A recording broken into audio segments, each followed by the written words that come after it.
All righty, everybody. Here we are, Comic-Con at Home 2021. We are live. We are here to get nerdy with all of you, and we're probably the only people in the country that watched Comic-Con at home. So we're going to tell you about it. So that's how was it for everybody? Yeah, we did it. We got through it. I mean, shopping was good, but I mean, it's like if you were shopping on Amazon. There's some great exclusives though, so I was really excited about that. I want to talk about that later, but I don't know. Panels weren't really interesting to me, and you know me, I wasn't a panel person if it's not live. So I don't know how it was for you guys as far as joining the panels. I did learn a few things, which is what I always want from a Comic-Con, is to learn some new things, learned about some new shows, learned some new interesting facts. But yeah. Yeah, that's the yeah at the end of that is kind of really sums up the panel experience. So if you watched any of our lives, what was it, a year ago now? Why I couldn't come up with a year ago from Comic-Con last year. We were by like day 3, we were just kind of like bored and like there was no interaction, no community. And we were like, they really didn't figure this out. And as cons continued throughout the year, I feel like other conventions figured it out, but not Comic-Con. And here we are a year later and literally nothing changed. They put the bare minimum effort into this Comic-Con and it's quite disappointing. I mean, if anything, they're making it more exciting for next year when they're saying that we're going to go live. So maybe with how did it get any worse? that's pretty much it. At this point, when we go next live, year they have announced the dates. As Peter said, next year they have announced the in-person return of San Diego Comic-Con for July. It's July 20th through 24th. So, you know, fingers crossed that there isn't some bigger worldwide lockdown between now and then, and that this does happen, because Lord knows we miss the return of in-person Comic-Con. I do want to say to everybody watching that we do have the chat open. So we encourage you to chat with us. If there's anything, if you did watch Comic-Con, first of all, at all, please let us know what you watched and what you thought of it. If you didn't watch anything, but you were curious about stuff, ask us questions. We're here to like guide you through things. And otherwise, let's dig into some specifics, shall we? Yeah. Sure. Who wants to start? Who's got some highlights? I suppose I could start with shopping, because I should also just say, by the way, I don't think we introduced ourselves, everyone. I'm Chelsea. Peter. Kristen. Trina. And we're part of Team High Voltage, y'all. So sorry for the lack of that. I just assume people know all things. And yes, doesn't everybody know who we are? No. But yeah. Anyway, go ahead, Peter. It's been a while since we've been here. So yeah, it has been. You're with us. I was like, Zoom? You want me to use Zoom? What? I was getting used to not using Zoom. So I was looking at a lot of toys, games, and collectibles. As far as games go, I found almost nothing for video games. Konami was there, but I mean, there wasn't really anything that stood out to me as like, I have to know about this. You know, E3 already did its thing. Again, like you said, other conventions and other exhibitors, they're doing their own thing anyways. So, you know, it was underwhelming there. But as far as exclusive toys, I found some good stuff. Udon Entertainment never ceases to impress me with the amount of cool stuff that they have as far as you know, they have a license with Capcom. I would like to show this off. So I am currently on the store.udonentertainment.com, and if you go to their SDCC 2021, they have everything they have that's exclusive.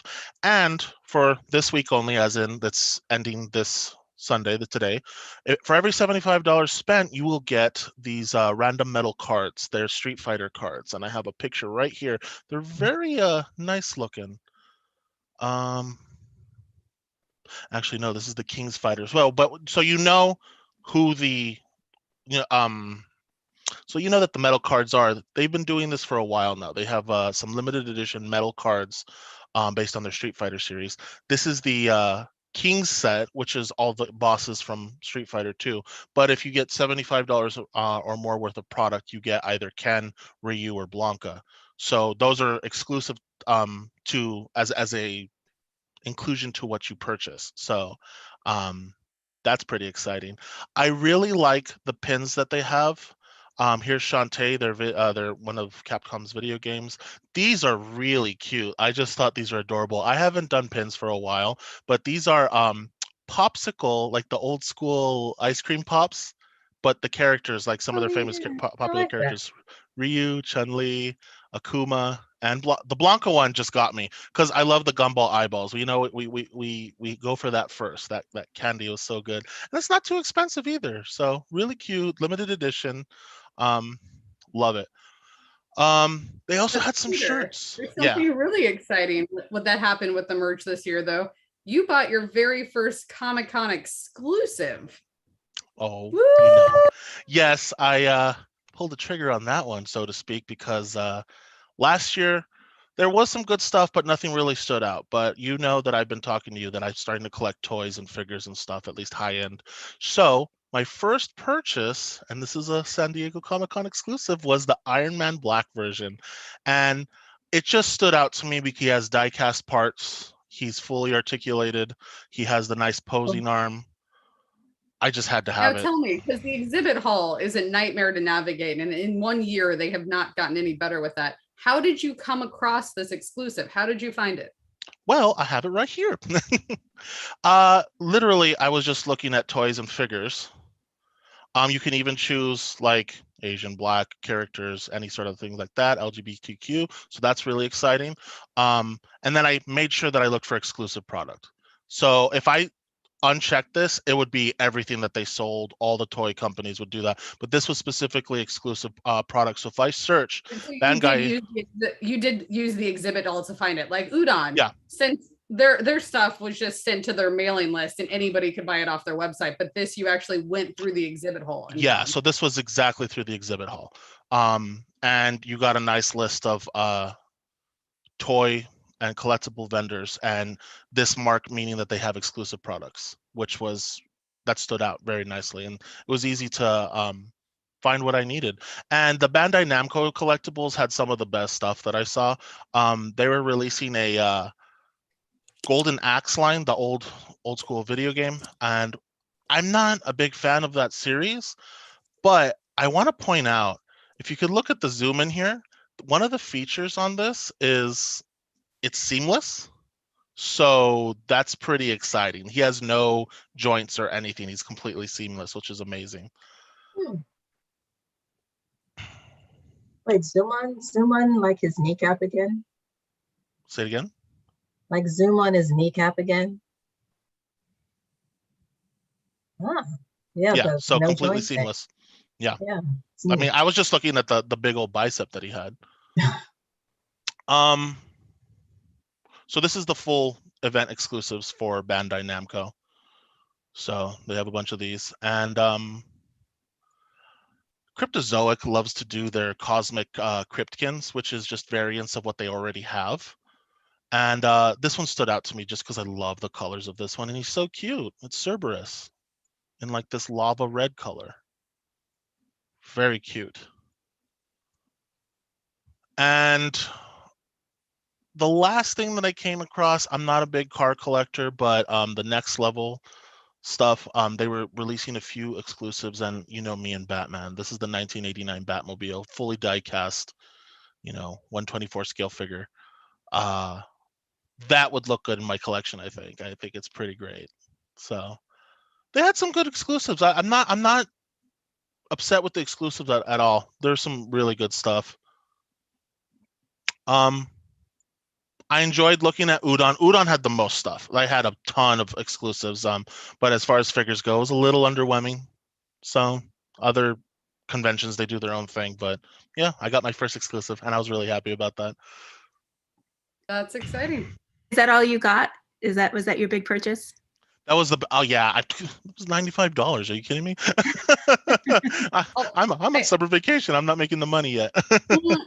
Yeah, I have to say that in terms of San Diego Comic-Con exclusives, I'm always a big fan of the Funkos, but Funko this year wasn't really dropping San Diego exclusives like we had last year. Instead, they're doing FunCon, which is their own con that has shared exclusives with retailers, but they're also doing an in-person convention in like 2 months here in Los Angeles. And those tickets went super fast, like faster than fast. So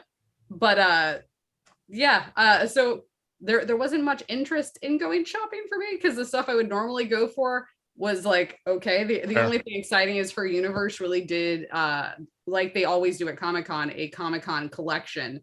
And so this time it was a Comic-Con at Home collection. They released new stuff for Star Wars and Marvel and Jurassic World, Umbrella Academy. There was some Miyazaki stuff in there. Like they really went all out with their collection. And there was casual streetwear to like fancier dresses.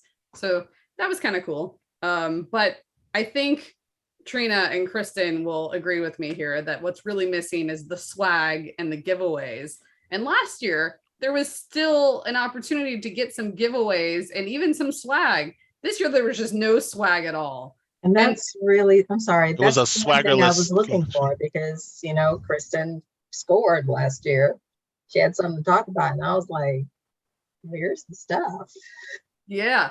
And last year, there was even some virtual activations. There was an escape room we could do. There was like virtual photo booths.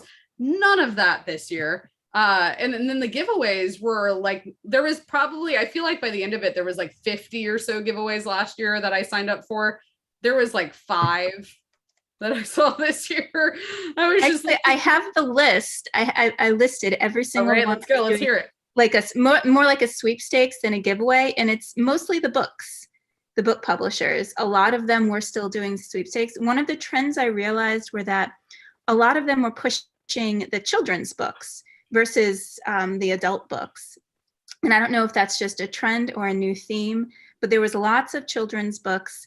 The one purchase I made, I did make a purchase this year, was actually a children's book that I got sucked into. I think my favorite booth of all the booths was the Candlewick Press booth.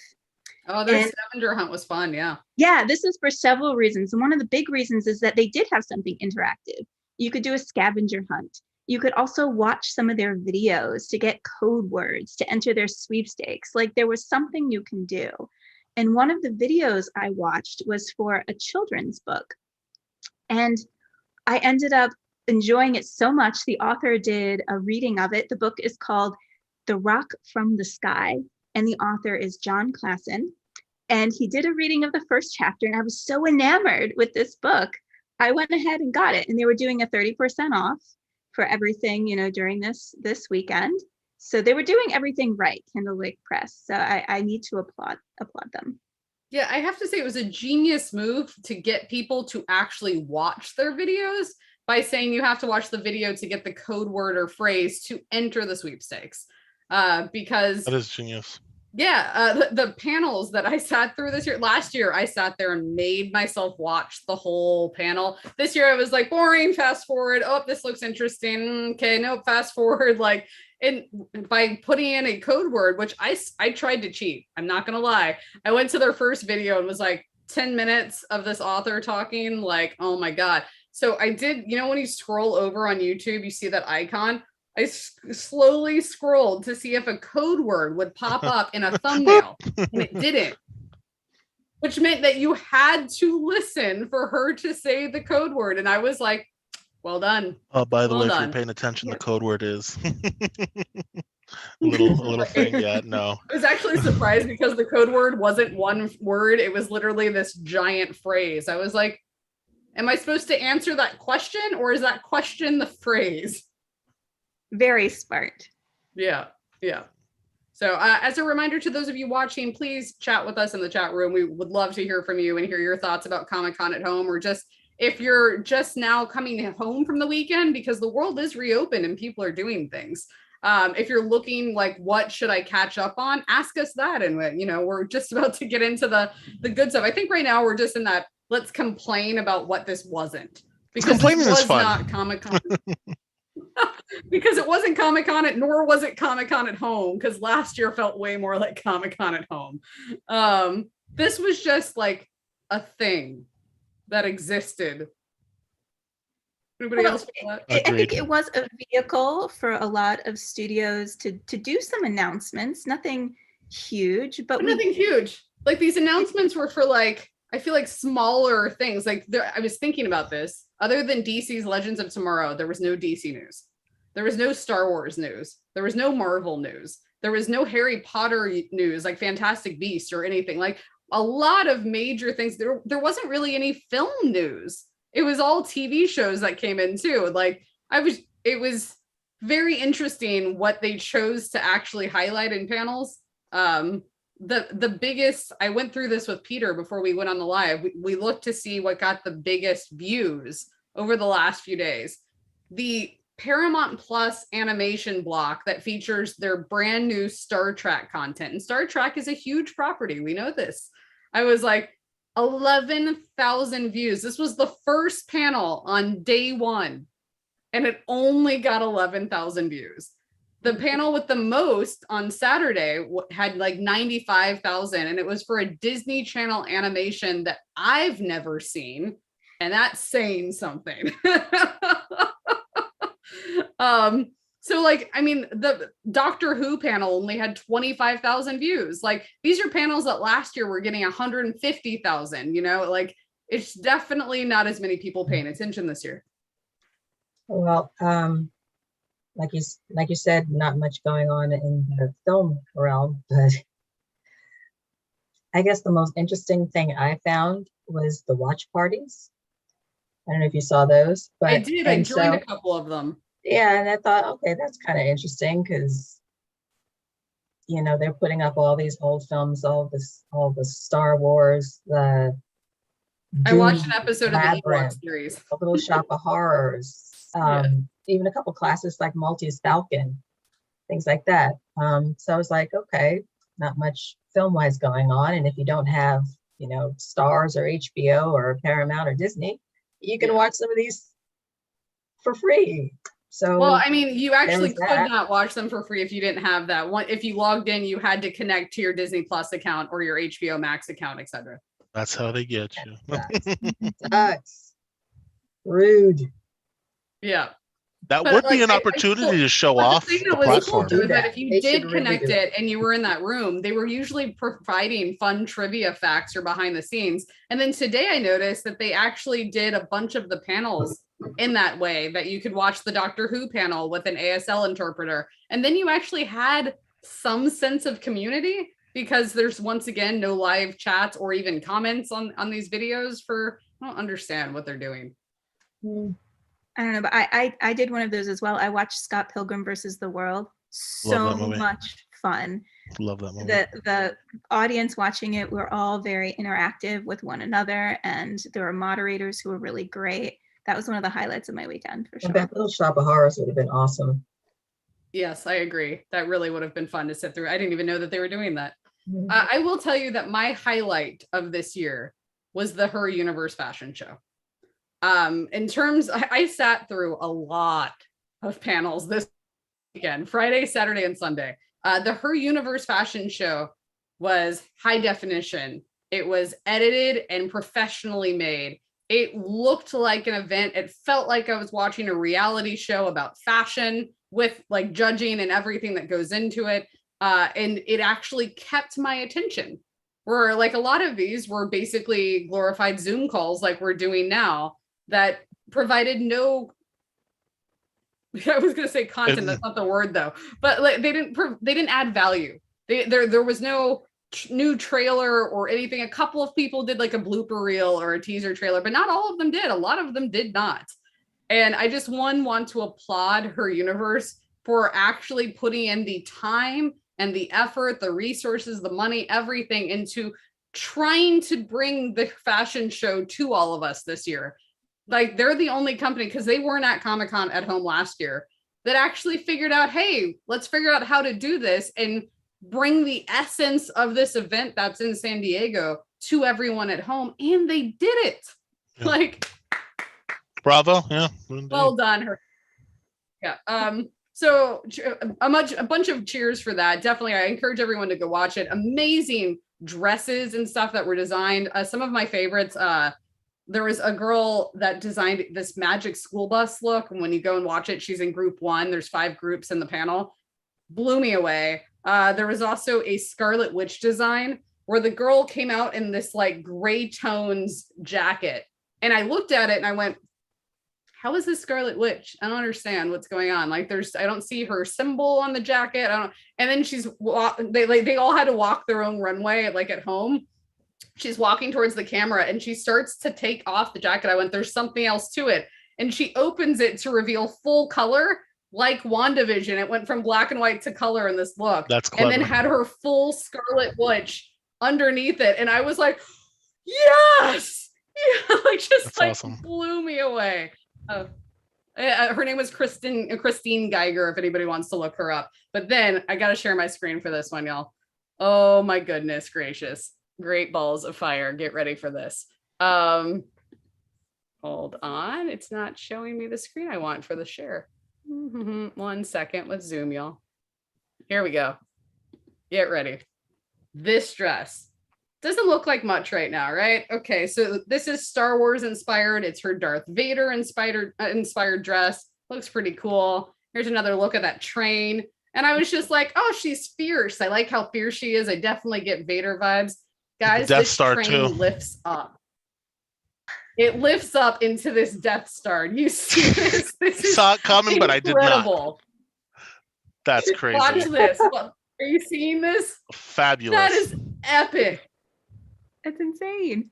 That's insane. I literally I screamed on my couch like, whoa! I just did not see that coming. Something like that deserves to be walking around Yeah, absolutely. the floor.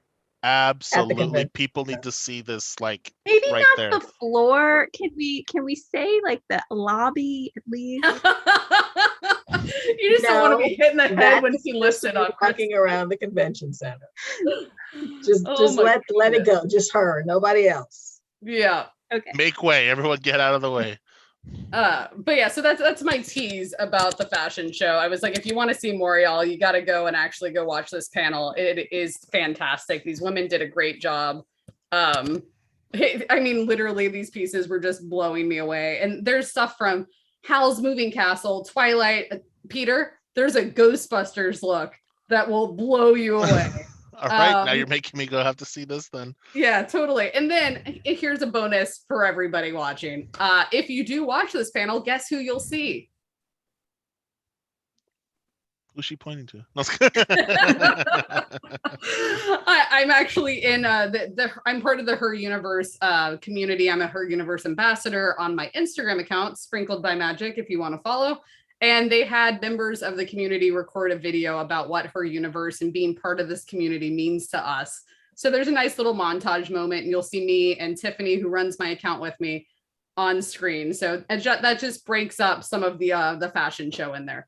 But also, you only have till the end of the night tonight to get through that panel and then go vote for a winner, because they made it interactive. You get to go watch this panel and then go to Her Universe's site and vote for the audience winner. And that audience winner, along with the judges winners, the judges actually had a tie for 2 people, will get to help design a Jurassic World collection for next year.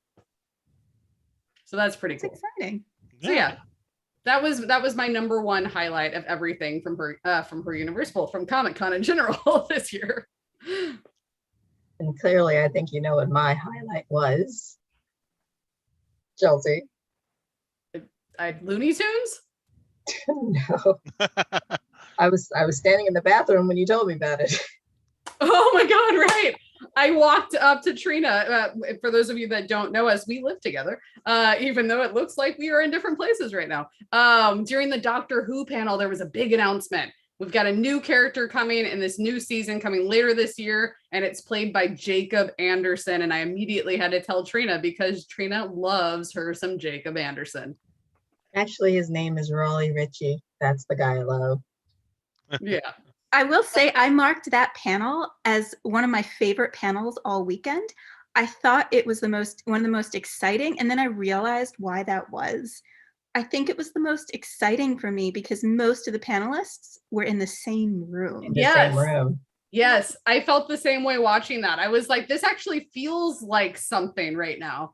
And then I enjoyed when, so also Trina, you're gonna have to explain to everybody why it's Riley Ritchie and not Jacob. I was like, but when they got done showing Jacob's excitement and his explanation of like why coming into Doctor Who means a lot to him, their reaction, because they all watched the video too, it felt like we were in Hall H, all watching a screen together, and then came back to something.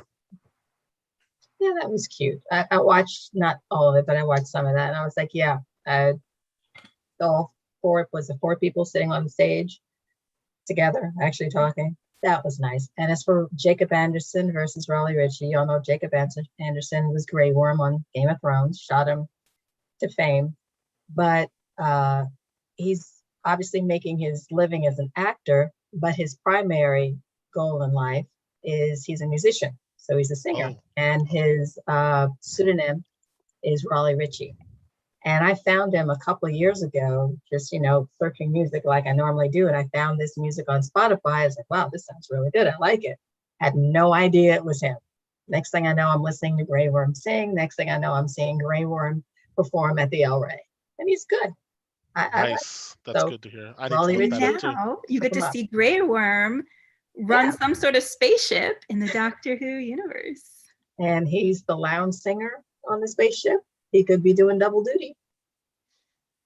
Double dipping, as they would say. That's another, I noticed several trends throughout the weekend, but one of them is the music. There were a lot of shows that involved music, whether it was spontaneously breaking out in song, whether the show itself was a musical, whether the characters talking about singing on the show that usually doesn't have singing.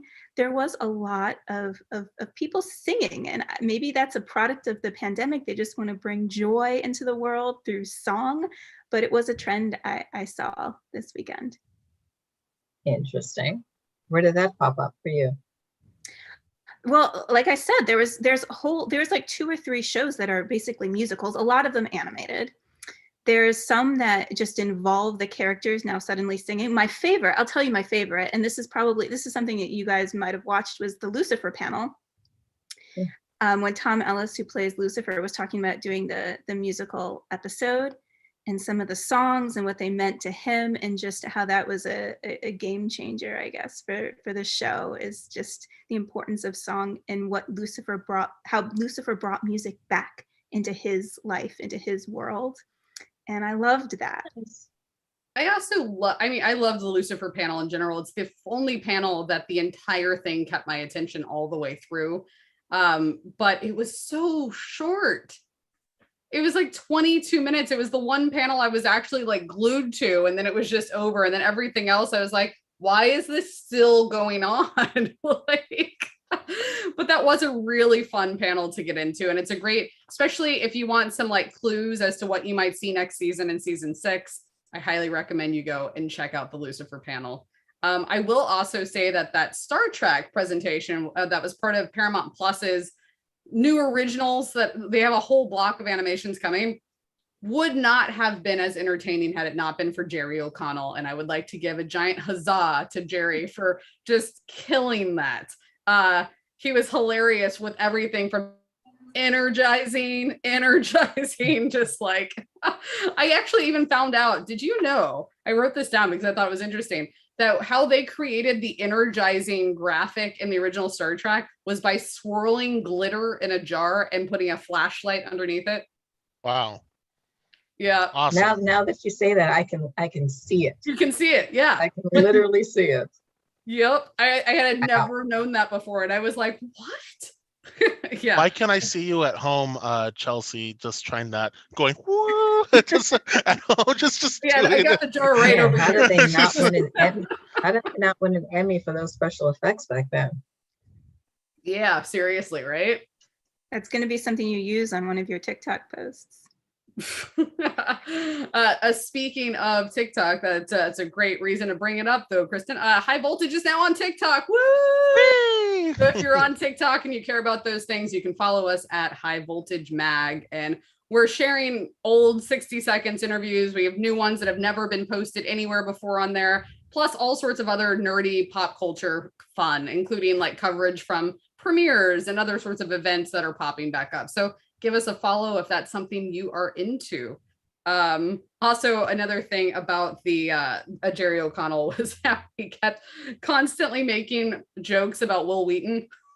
Oh, that the only reason he was there is because they couldn't get Will Wheaton, and it was just killing me. But yeah, Jerry really did a great job. And then it went into the other Paramount Plus animations.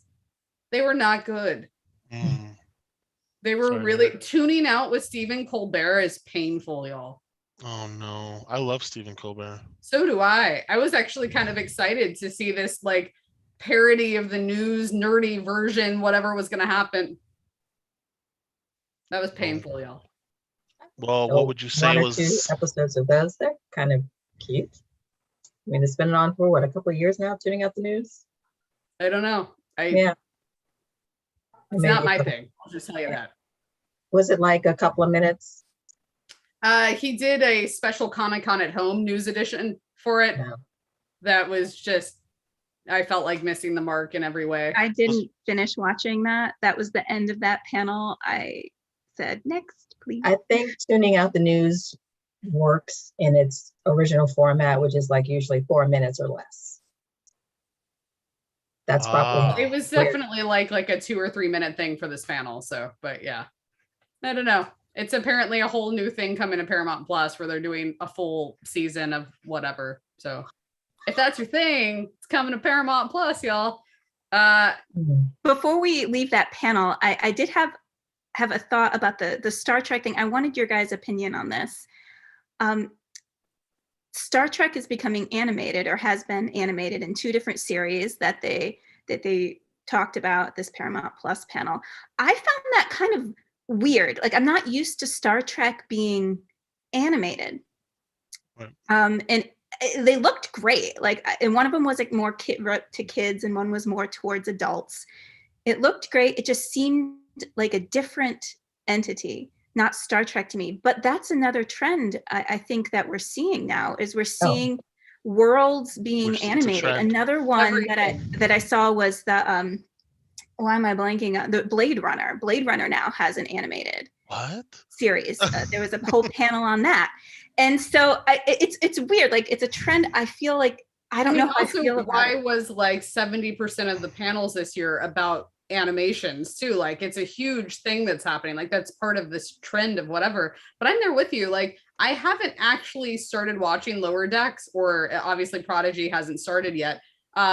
I'm curious. I want to. I like Star Trek, but there's something about it that just doesn't feel like it's part of the universe to me. And this is how I feel about Star Wars cartoons. And some of those are amazing. And I've watched Rebels and Clone Wars. Don't touch my Star Wars cartoons. Okay? And I think Star Wars Rebels is a great show. I really do. I actually really connect with that more than I connect with the Star Wars films. And that's a lot. That's saying a lot.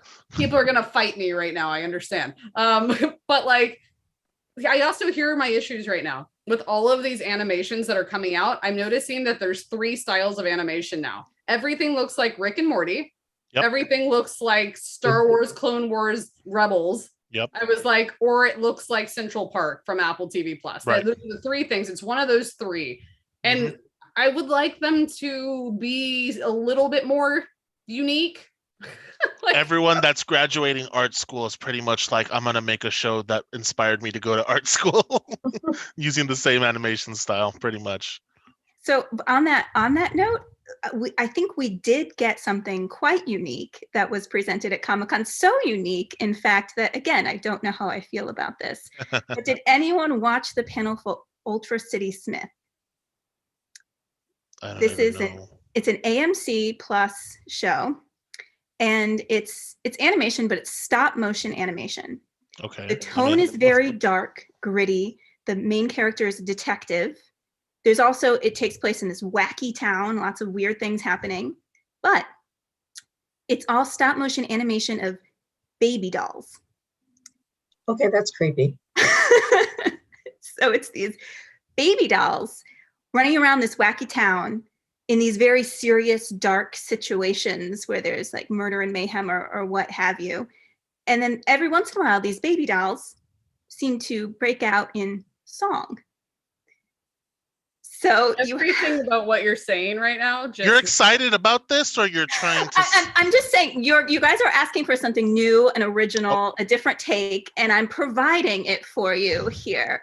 And again, I don't know how I feel about it, but one thing I will say is it is different. So I'm gonna go with the only channel that could house such a thing would be the channel that has The Walking Dead and all those other killing, murder, mayhem shows. What is it? Mayans or whatever. Yeah, that's only, FX. Yeah, Mayans is FX. Okay, yeah, this sounds like the only channel that would have such a thing. So They sounds do have on point there, AMC. unique well, programming, the I creator guess. of it is the guy who did The Patriot, which is also, I think, a rather unique feeling show. I think that's on Amazon. The Patriot on Amazon. And then cast, the voice cast is pretty stellar. Like they got some high caliber people here, like John C. Reilly and Kristen Bell, Deborah Winger. the voice cast of every animation that they had a panel for were rock star stellar. Just like I'm not knocking any of the voice cast, even Genlock with Michael B. Jordan and Dakota Fanning, just like all of them are so good. But that show you're just being and all this animation in general, and I think Chelsea, animation, I get lost, loses me. I just feel like I have a mental block when it comes to animation. I only like it in limited doses, and I've never watched the animated Star Wars, and I never will, because which is also really like that though, because while Trina doesn't like animation, she loves South Park and will watch that repeatedly, and Bugs Bunny. Yes. I'm here for that, but animation in general, it's one of the problems, maybe because I've grown up and known the live version. That's what I'm attached to. I don't want it corrupted into animation. I don't want that. See, I have a problem with the adult animations because they cross some sort of innocent line for me that I think animation that I'm used to, that I grew up with, should be. It was like, so this is where I have the problem with Rick and Morty and shows like that. But then also, I don't know, I feel like they're not, maybe it's the writing. I don't know what it comes down to, but they don't grab me. Like a Disney animated movie, fine. A lot of the Disney animated series, not so much, I will say, not to just like sit and like pick apart all animations, I don't like the 3D modeling style nearly as much as I like two-dimensional hand-drawn animation. So that's a big thing for me. But we did make one Comic-Con discovery that was an animation that me and Kristen have fallen in love with. And this was probably the biggest highlight of Comic-Con. We always leave the in-person event with a whole bunch of new shows to watch. And we've got a new show. Kristen, you want to tell everyone? Yeah, so this was actually, what was it, today? I feel like yes, we've already watched half the season. Today on Fox, there's a show called Housebroken. And this is an animated show. And the central characters on the show are all animals. So pets or like stray animals around this neighborhood. And what these animals do, the premise is that they gather together to have therapy sessions. So it's animated animals having a group therapy session together, just as the house pets. Like there's not an actual therapist. It's just dogs and cats can talk in English. We're understanding them. You've got a cat who has separation anxiety from his owner that comes to group so that he doesn't overeat. Just stuff like that. It's very hilarious. 2021. And I was watching this panel, and the thought that occurred to me is, out of every show that I've seen so far at Comic-Con, this is the most relatable. Yes. Yeah. So that was. I am very, very excited about Housebroken. So much of the fact I did not know that it premiered May 31st on Fox, and that there are currently 6 episodes you can watch on Hulu.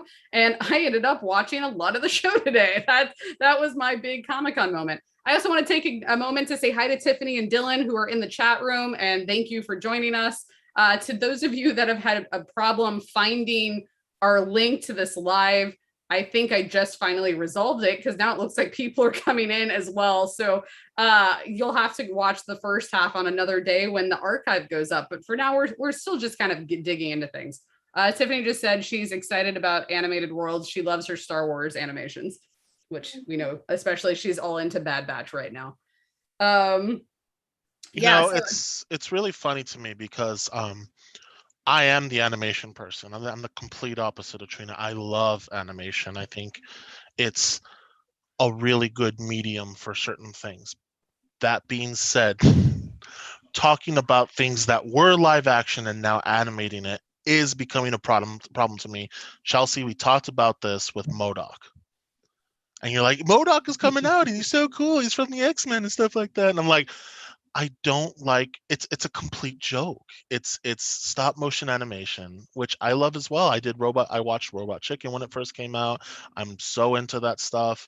And so Trina, I was actually going to agree with you for certain things. I was like, I totally get it. I really do.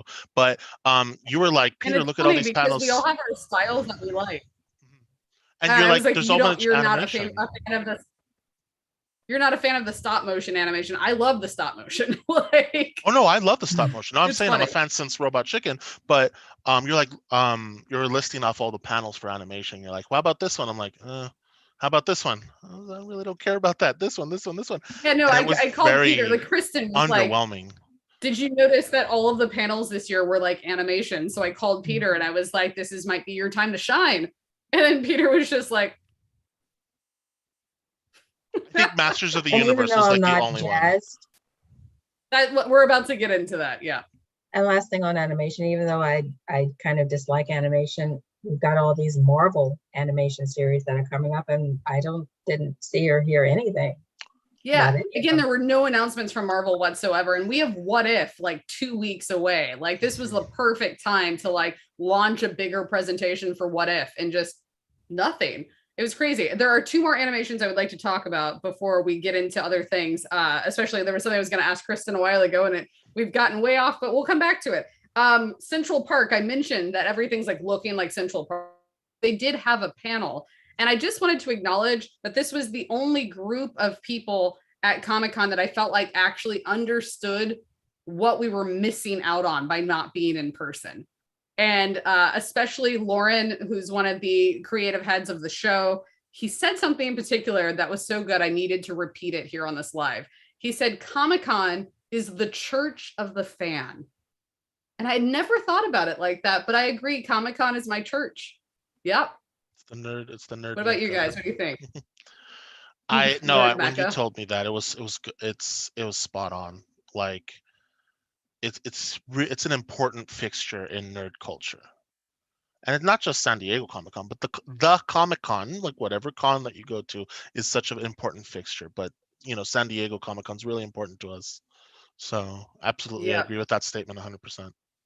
And then there were other panels like Doctor Who and several others that had gotten fan questions submitted from somewhere, no one knows where and how they picked them, but this was the only panel I saw that actually had fans on the Zoom call with them that asked questions and got to be there like they would have at Comic-Con. And I thought that was really epic because it wasn't just, someone's name ended up getting read on this like panel that we watched later. You actually get to show the world, look, here I am in this panel talking to Josh Gad and Leslie Odom Jr. And like, I wanted to applaud Central Park for that. I thought that was really special. And also one thing about season 2, because this is my favorite Disney prince and I can't not mention him. And Kristen's wearing a t-shirt about a show he was in. Dan Stevens is in season 2 of Central Park. So that's pretty exciting. But now, because Peter mentioned it, let's talk about Masters of the Universe Revelation. I have a question that leads into Masters of the Universe. Perfect. And something that I want everyone here, I think especially what Trina and Peter are saying, you'll both have insights into this. So as we said, there's a lot of animation. It's a big trend. One of the subsets of trends within animation is bringing back old TV shows. Mm-hmm. And we're talking Looney Tunes, we're talking the Hanna-Barbera, which is going to be in the new show Jellystone, and we're talking like Masters of the Universe, which is, the He-Man thing. Saturday morning cartoons. Yeah, so what I noticed in all of these panels is a spectrum of these shows and staying true to the original versus, modernizing it and making it for a contemporary audience. Right. And I want to know where you guys sit on this and what you guys think is going to come out more popular in the end. So we had on one end, we had the Looney Tunes, which is coming back, but they want to stay very true to the original format, the original characters, the original everything. And on the other end of the spectrum, we have Jellystone, which is bringing back the characters, a lot of them modified, and in totally different scenarios, different situations. We have Yogi Bear as a doctor now in a hospital. I'm sorry, what? Yeah. Yogi and Cindy I and don't Boo know if Boo anyone all work caught at a my joke hospital. there, but she's talking about how Jellystone is so different. I was like, the TVA, the Time Variance Authority, is going to come and correct that timeline. And then you said that he's a doctor, and I was like, excuse That's me? totally a variant, Yogi Bear. So the bear is a doctor in human world? What? No, it's so Jellystone is this community, and it's all Okay. the Hanna-Barbera characters together in this community. And so they all play different roles. Some of the characters are completely reimagined with different personalities, and some of them are still kind of true to their original personalities, but updated. And the biggest thing that stuck out in my mind were that the bears are now all working in a hospital. And So Does he Well- still like a picnic? he still loves a picnic. He's still very food Picnic. motivated. That has not changed. Good. I'm glad he likes his picnics. Yeah, and then we have like Huckleberry Hound is in there as like the town sheriff. We have like all these characters that have sort of been, that are now interacting in different ways. And the storylines, I think, are also going to be different. They're going to be sort of more contemporary. I think you just described a new trend in your explanation, which is bringing everything from a property into one thing. Ooh, the MCU is so big. Everyone wants to see Thor in Iron Man's movie and this and that. Netflix was doing it in their show. Everybody wants a multiverse. They want the Hanna-Barbera multiverse. And I'm Yeah, just like, exactly. no, you don't have to do that for everything. Everyone wants to do it for everything. Everyone wants to be even Space Jam. I know it's not related, but it is. Space Jam, if you watch the new movie, not to give away too much, it's Warner Brothers saying, look at how many properties we have. It happens. And I'm just like, everyone wants to compete with these universes now. And I feel like what you described to me with Jellystone is that's what that is. So that's another genre trend that's happening. And it's kind of annoying because some people just don't know how to do it. No, And I when you're think saying that the very character, annoying. Yeah, I think it's very annoying. And number one, we're diluting the market. Yeah. There's just way too much to watch, and you're just going to start cranking out all this stuff, and chances are you're not going to do it very well. As far as the Hanna-Barbera, I was very confused when you're talking about Yogi being a bear, because I was like, is he going to be a bear in human world? But if they're keeping it animal centric the way it's supposed to be, okay, that's thanks. At least they didn't try to update or modernize or woke it too much. But Wokify. I'm not probably going to watch that. Yeah, I completely want to watch that. I've watched a couple of the Looney Tunes, and yes, they're trying to keep it as traditional as possible, minus the firearms and things minus Pepe Le Pew. Minus Pepe Le Pew. Plus Petunia the pig. Yes, they've added a brand new character. That's okay. But, you can add new characters. Just stop totally deviating. I'm just pretty sure that Petunia the pig is supposed to replace Pepe Le Pew. Yeah. Yeah, that's what that is. But I'm sorry, even I thought Pepe was creepy when I was watching it as a kid. So that's just rectifying an issue to me. Yeah. Maybe I have personal issues that go somewhere with this, but I always loved Pepe Le Pew. He was one of my favorites. He was cute, but at the same time, I'm like a 6-year-old kid watching this. I'm like, ew, get that guy off of her. And I was a kid. But were you thinking about because he's smelly or because he's creepy? No, because he's just like all over her, and she's like, clearly get off of me. Yeah. And I was a child, and I thought that. I definitely, as a kid, had moments of just like, dude, find someone else. Like, let it go. Yeah. She brought But that also in I there. felt that way about Wile E. Coyote, and Wiley's my other favorite character. And I was like, dude, let go of the Roadrunner. Find someone else. Like, There's There's more gotta be food. something else out there to eat. yeah. A deer, something. Something. To talk about what I think about animation now, I think it depends on the target audience. And when things stay true to what they once were, I believe the target audience is for older audiences. Because it's like, this is what you remember. We're going to make new episodes, and it's probably going to be redone in some way, but it's like, as long as the writing stays similar, the story building stays similar. It, like, let's say a near and dear animation to me, Batman the Animated Series, right? If they're like, yeah, we're going to totally revamp this with better animation or whatever, what have you, right? And but like Kevin Conroy's coming back and all that. Let's just say this happens. But like Batman is now, we're going to change Batman completely. Like he's this and that. And are you bringing back my Batman? Or are you trying to get the younger audiences back there? And it's fine to get the younger audiences because, you know, you got to change your demographic. But I believe sometimes people get confused with what their target audience is. And Well, Yep. I would love to get into the Masters of the Universe part of that conversation then. So Masters of the Universe a Revelation, it's brought to us by Kevin Smith, Mark Bernardin. They've been working on this for many years. We've got Sarah Michelle Gellar in the cast. We've got Tiffany Smith, which is Kevin's daughter, which was super cute to see Kevin introduce his own daughter in this panel. And you just see proud Papa face the whole time. It was I love really Kevin. fun. Kevin's he's great. It's hilarious. But I have to say that I've seen Revelation, and I don't know if you guys have, but it is holding up to the original standards, the 80s Amazing. Masters of the Universe that I loved. It's that 2D animation style, that hand-drawn like aesthetic. And I just absolutely, I was getting all the nostalgia, but this new story and how they were bringing in old characters that haven't been used much. I loved it. That's and awesome. It's getting, I know the show's getting trashed by a lot of people right now. I was like, but I loved it. And I know that there's people like me, because I've seen several of my friends, like my friend Travis, that joined High Voltage at several Comic-Cons, is absolutely stoked and can't wait for part 2. And so I just want to be on the positive side of things, that I think people should go give it a try on Netflix. I still have to watch that, but I will give you my report on what I think afterwards, because I've been excited for it.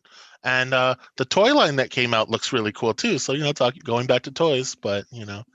Well, I think what you said, Peter, about the audience, what struck me during that panel was Sarah Michelle Gellar plays this new female character, Tila, who takes center stage in this show.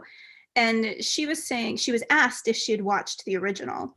And she was saying, no, not really. It wasn't marketed for me. It was marketed for the boys. Yeah. And if I did watch it, the character I identified most with was Skeletor, because he was like this anti-boy, so anti-tough guy club. That was interesting. And I wonder, and again, I haven't seen it, but I wonder if the backlash we're getting is because the people who are not liking it are that old school market. They're like the boys' boy, and they don't like that a female is now. They're the bros of the Motu universe. Yeah, they don't like the center stage that this female character is taking. So I don't know, but that's my hypothesis. You know, which I know Tiffany's still in the chat and she's watching. And for any of you guys, by the way, Tiffany made a great point in the chat room, because this happened when I pulled up our chat initially too. If you feel like we're not getting back to you in a chat fast enough, it's probably because you're behind on our live stream, and you should refresh the video and it'll catch you up to where we are now. But I know Tiffany was a huge fan of She-Ra, and so was I. I thought at some point when I was really little, my mom's Hebrew name was She-Ra, so I thought she was the princess of power. So I always did relate to some of the female characters, but it wasn't as prominent of a presence. I will definitely give it that. Sidebar on Netflix, Masters of the Universe is number 6. Rated number 6 is on the top right now 10. in terms of viewership. Mm-hmm. All it takes, I think, like to get to that top 10 list, you have to watch like 30 seconds of any of the show, and then it counts as a view for them. So cheaters. Yeah. Peter, did you remember your thought point off of that? It was just I used to talk about the Toys That Made Us, which was released a while ago, but they talked about He-Man which is brought prominently. to us by Brian Volk Weiss. I love That's that show. That entire series is Mhm. epic, and the He-Man part was really awesome. And Boys Club, 100%. Like the show and the toys, they were one and the same. And it was they even described He-Man, the character, needed to be this big, bulky, Mr. Universe. you know, right? No, and that's exactly where they got the sculpt, or what they were thinking of, because at the time GI Joe was really big, and it's like, how do we set ourselves aside from all that, right? And it's like, we're going to create a toy that's just 4 times the size of a GI Joe, and it was just so cool. But anyway, it was definitely a boys club, and yeah, that backlash would make sense. That would be like, oh well, it's not the He-Man that I remember, but you know, it wasn't my time. You know, He-Man wasn't my time, but I did watch reruns of it, and I always thought it was super cool. I'd like to see what they have in store for us. Yeah, I would definitely like to see. I might watch it. He-Man was definitely my time. I was definitely a regular watcher of He-Man and She-Ra. So that was Nice. those are my days. Yeah, He-Man, Masters of the Universe all the way. All right, so that was our own animation domination block for this Comic-Con Oh, panel. that really was dominated, wasn't it? Yeah, totally. I was like, let's get into some of the live action, because there were a few things to talk about in there. First, this is what I was going to ask Kristen earlier. Kristen, let's talk about Wheel of Time.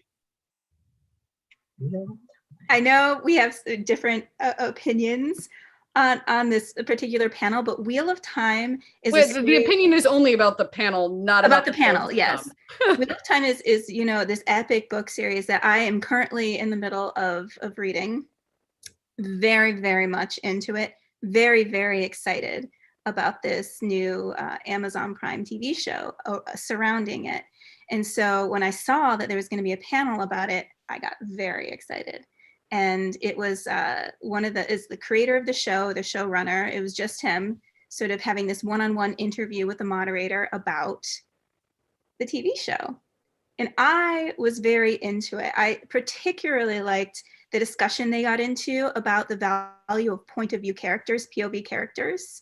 So this is something in fantasy I think we've seen more of visually recently with Game of Thrones. Game of Thrones is a very POV book. I don't know the show so much, but I guess they translated that into the show, this POV look, as opposed to like a traditional like Lord of the Rings, which is very much, here's a description of the world. And the value of POV through the visual storytelling is you connect more emotionally with the characters because you're getting their experience and what they're feeling and what they're going through. And so this panel kind of went into a whole discussion about the value of that, which I thought was really cool. And they talked about, the central character that they're making, Moraine, who's not really the central character in my mind in the book so far, but I'm happy that they're taking this female and making her like the one. And it's Rosamund Pike, I believe, who plays her. And so they talked about her casting and how it was really important that they connected emotionally with the characters, because it's all about emotion and character and their point of view in this epic fantasy world. And I was just thrilled. This whole little block of panel, I was on my toes, very excited. But you had a slightly different view, Chelsea? Oh, I actually didn't want to talk about my opinion on the panel. I just wanted to get people excited about Wheel of Time. I am trying to optimize something on our live stream, so sorry for the moment. I did want to say that you mentioned that you were excited that they're kind of making it female centered, and I thought it was a good moment to share this. I attended the Women Rock Hollywood panel, which features a lot of amazing women that are writing or directing epic shows or in films too. I was like right now in Hollywood, including Kate Herron, who just directed Loki. But one of the amazing women brought to this PSA, and it was so good. I thought everyone needed to see it. So here we go, guys. For your consideration. 3 words Hollywood just can't get enough of. Like, for your consideration for Best Actor, Best Director, Best TV Series. Hollywood, what if we consider this? For every 4 men behind the scenes of a film, there's only 1 woman. or that scripts are written by 7 times more men than women, and that for every 10 male directors, there's 1.2 women. Oh, and by the way, only 0.08 are women of color. Only 5% of movies in 2019 had a female cinematographer. Also consider, for every dollar that men make, women only earn 82 cents. Wait, hang on, I'm sorry, does that apply to me too? Why consider this now? After a recession, men are nearly twice as likely to be hired than women. For your consideration, women, not for an award, just for a job. If you're hiring, consider a woman. Wow. Yeah, I thought that I was like, everyone and their mom needs to be sharing that and seeing that video. I was like chills as I was watching it, feeling for me and all of the women in my industry. That's powerful. That's I And can't that believe that's voiceover, if it still sounded a familiar, thing. that was Lake Bell, which I know me and Kristen both adore her. Well, that 82 cents is higher than I thought it was. I thought it was more like 70. I think it used to be. I think we're getting closer to that gap coming down more and more, but yeah, it's still pretty bad. It's pretty. And what really got me there was after a recession, men are twice as likely to be hired over a woman. Because right now I'm struggling with that right now. Like here we come out of the recession. I'm like, okay. So yeah, so that was I like no one watched that panel. Unfortunately, when I watched it, it barely had 200 views. But I hope that us sharing it here brings a few more people back. It is an entire movement that they are launching called #HireHerBack. And I thought that was really worth sharing. But moving on into other new live action shows, we also both watched a show coming to Stars. And this relates to Loki again, which is where it all kind of ties together. Heels, literally like the heel of your foot, Heels is coming to Stars. It is a new wrestling show. It kind of feels a little bit like Glow to me. And it is being created, executive produced, written by Michael Waldron, who was the head writer for the Loki series and wrote the Doctor Strange movie that is coming up soon. Nice. That's a good But again, talent behind there. This show is about, it's a family-oriented show about two brothers who get a little competitive, I believe, in the wrestling ring. So no like fantasy here, no, none of the magic. It's just a very grounded, family-oriented drama that takes place in the world of wrestling. And my favorite comparison was actually Mary McCormick is one of the actresses in the show. I think she plays the mom. And she was comparing the show to Friday Night Lights, which is a show about football, which is a topic I really hate, like passionately. But the show I really liked. Wow, the drama of it all. Right, and I think this is going to be a similar vibe. Like I'm not really into wrestling, but that doesn't mean I won't get a lot out of this show. So I'm kind of excited to watch it. Family dynamic is interesting to watch on TV, definitely. Definitely. Let's see. I feel like there was one other live action thing that I was like, oh, well, I mean, we already talked about Doctor Who a bit. That might have been my list of live action. Was there anything else you guys got into? Like there just wasn't a lot to go off of this year. Oh, yeah, I know what else we haven't talked about. Oh, Fear Street. You did talk about Fear Street, didn't you? Yeah. Anyway, Peter, you've seen some of that trilogy. Yes, I didn't get to watch 1666 yet. But I watched the only one I've seen. So look, the two of us, we got the whole trilogy. That's crazy because that's going to wrap up the whole story. It's 3 parts. A lot of people know that. It's this little mini series, and it first takes place in 1990. R.L. Stein books. Yeah, and I was like, wow, it's an R.L. Stein work. It's a rated R movie. That's the R.L. Stein work, and it was just such a tribute to like slashers, which is not my favorite horror genre. I love horror, but not really my favorite, but I know its place in the culture. What I love about this 3-part series is that they're so individual that you can watch them on their own, but when you put them together, it comes this cohesive story that just is, it's quite a ride. The first 2 movies that I saw, which was part 1 and 2, 1994 and 1978 or 6. mid 70s, mid to late 70s. 1978, I think. I think it was 94, 78, 1666. I think that Right. was. 78 part 2, my favorite so far. We'll see how 1666 is, but 78 was such a tribute to Friday the 13th and like the Jason Voorhees stuff. It was excellent. What a ride that was. So I really was ready for 1666. I just didn't have time to, but I do want to finish that. And I got to see some of the bloopers. When I looked at the blooper reel and they showed the different movies that I was in, I was like, I know that scene. I know that scene. I don't know that scene. That's a bit of a spoiler, maybe. I don't know. Yeah, the blooper reel was dropped with their Comic-Con panel, which I believe, Kristen, I think you watched a couple of panels that R.L. Stine was part of. I watched a little bit also of the Garbage Pail Kids, Oh, which I don't know too much about, but I've been seeing the Garbage Pail Kids cards. they're still a thing. I had them when I was a kid. I had the cards when I was a kid. Well, I've been seeing them pop up around neighborhoods of Los Angeles. Yes, me like too. street signs or like various random places, and they're very kind of eye drawing, I guess you could say. That's one way to say it. And I didn't really know what it was all about. And so watching a little bit of the panel, I was like, okay, I still don't understand why they're posted in random places across town, but Because they're I think coming there's a back. culture.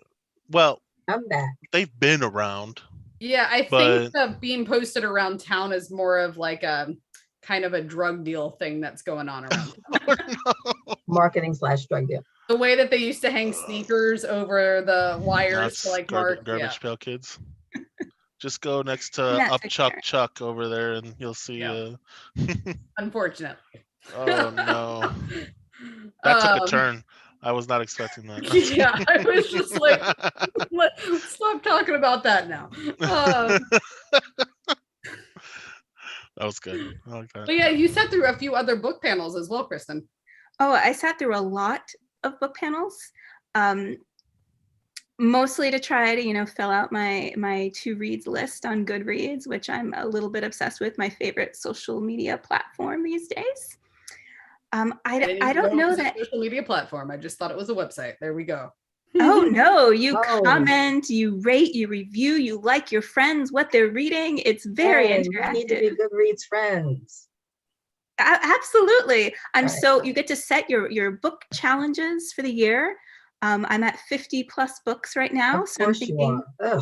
Ugh. maybe I should make my challenge 100 books this year, which would be. Ugh. Were But- you ever in Name That Book as a child, Kristen? Did I ever name that book? Yeah, the club. No. It was a club I was part of in middle school. You had to read 80 books in a month, and then you spent the next 3 months competing on trivia information against other schools about those books. Oh, that sounds scary. I don't like trivia competitions.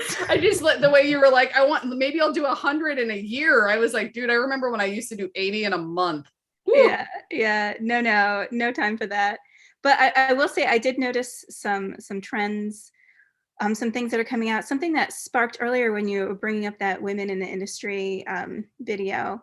One of the panels I was on, a lot of these are science fiction, fantasy authors that are sort of talking about what they do in their books in the panel. And something that came up that really struck a chord with me that I did not know, but it makes sense to me, is that women authors in science fiction in particular are criticized more than any other author in any other genre, differently towards the men. Now, science fiction is science fiction because it tends to bring in science into like a fictional realm. And so it's really easy to say, well, is there any truth behind that science? Where did you get that? Blah, blah, blah. But there were a couple women that were saying, I actually turned away from writing science fiction because I was getting criticized for what I was writing about. Whereas the man next door, and I had done my research, I had done a ton of research, but the guy who wrote this book next door did zero research, and he's being applauded for his, anachronistic mechanisms in his realm. And so I kind of thought that I think of all the panels I went to, that's the little tidbit that struck me the most. I know it's not It's definitely fascinating. but I thought that was Yet not surprising. not surprising, but like still, it's an interesting thing to hear and point You out. would think, that's so weird, but you would think that at least in that media and in that genre, that would be a level playing field, because science is science. It either is or it isn't. Yes, there's room for ambiguity and exploring and possibilities, but you would think that would be a pretty neutral platform and a pretty neutral subject. It's a little bit of gatekeeping, a little bit of like, well, this is our realm. What are you doing here? It just exists, and it's the same as a lot of nerdy culture is still having this divide, right? Oh, of And course. Yes. Culture, gaming. you know, and it's like these it's going back to like, well, back in my day, you know, the boys were playing in the treehouse and we're playing Magic the Gathering and D&D and stuff, and now the ladies want to take it away from us. What the hell's wrong with you? You go back to your treehouse then and let the ladies come in. People lived, but I played D&D as a child, so like just calm down. It was never a thing for men. They make it a thing, and a few local game stores, luckily not the one I go to, we won't say what it is, but the one I go to, we're very inclusive, but there are still quite a few where I hear that, and it's not necessarily in your face blatant gatekeeping, but there's a lot of like disrespect, and there's a lot of like, I'm going to talk to you differently, I'm going to purposely make you uncomfortable until you leave, and I'm just like, I can't believe this is still a thing. I can't believe this is a problem. Well, speaking of changing opinions and acceptance and those kinds of stories, I know Kristen brought to my attention that Julie Murphy was actually on a panel. She's an author, and we're talking about books and stuff right now. This is what I'm currently reading, If the Shoe Fits, and she apparently was on a panel even talking about this book, and this is part of a brand new series where this is from Hyperion Avenue. They're a branch of Disney. So they're taking classic fairy tale princesses and reimagining them into contemporary stories. So this is a new Cinderella story where Cinderella is now a plus size, body positive influencer. She's a viral sensation overnight because she got put onto a reality dating show and blew everybody away. And so I was just like, you can't be more modern than a reality dating show and all of that stuff. But I love that they're taking these princesses and finally giving them different body types and different personalities and making them strong women.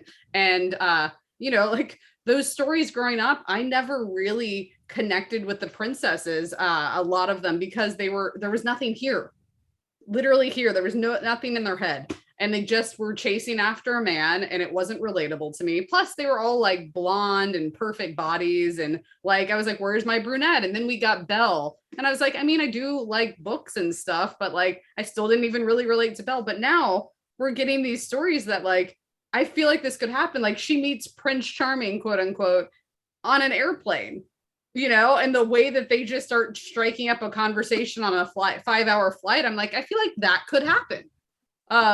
So I'm pretty excited to see where the series goes and what princess they do next. And that's on my reading list. Trina, Kristen, what are you guys reading?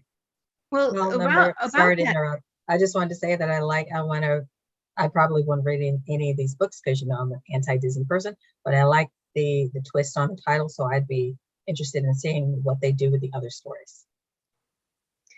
And one of the panels I went to today, there was an author, Heather Walter, who did something similar, took, a Disney fairy tale and kind of spun it on its head. And it started from the point, this is the Sleeping Beauty tale. And she writes from the point of view of like the evil queen. The book is called Malice.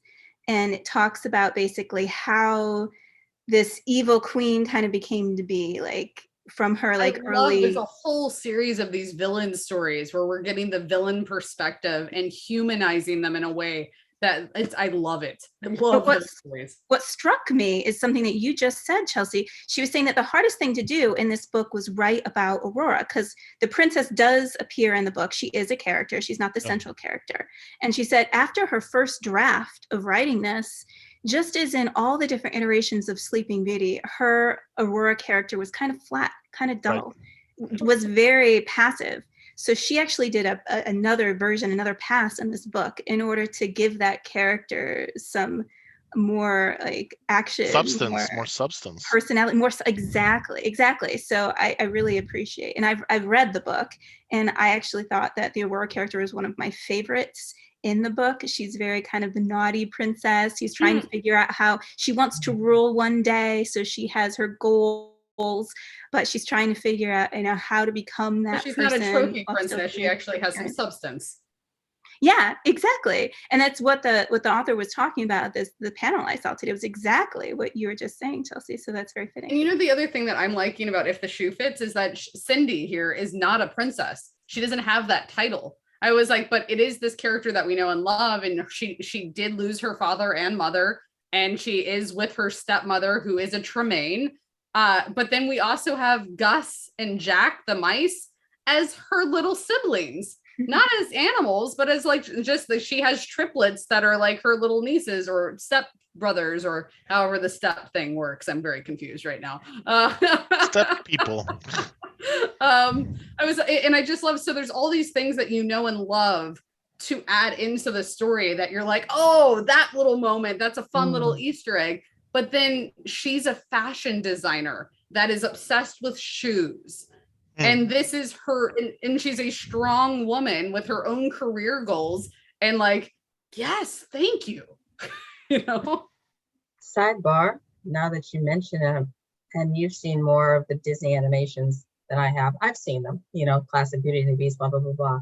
And now that I'm sitting there thinking of it, I cannot pin down any Disney princess's actual personality. They were all just kind of sweet and simpering and white bread-ish. Just did you ever see Princess and the Frog?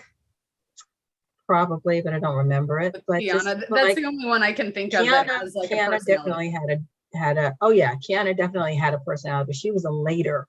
Yeah, she was much later, much later. I mean, but like the Jasmine. the early day princesses, they just really had no personality. They were just kind of vanilla milkshakes. Yeah, Jasmine especially was a bit of a spitfire, once we though. go, if we take like Ariel and earlier, all of them are very much that vanilla milkshake. And then like from Ariel up until about 2005-ish, like that area, they start to get something. There's a glimmer of something there.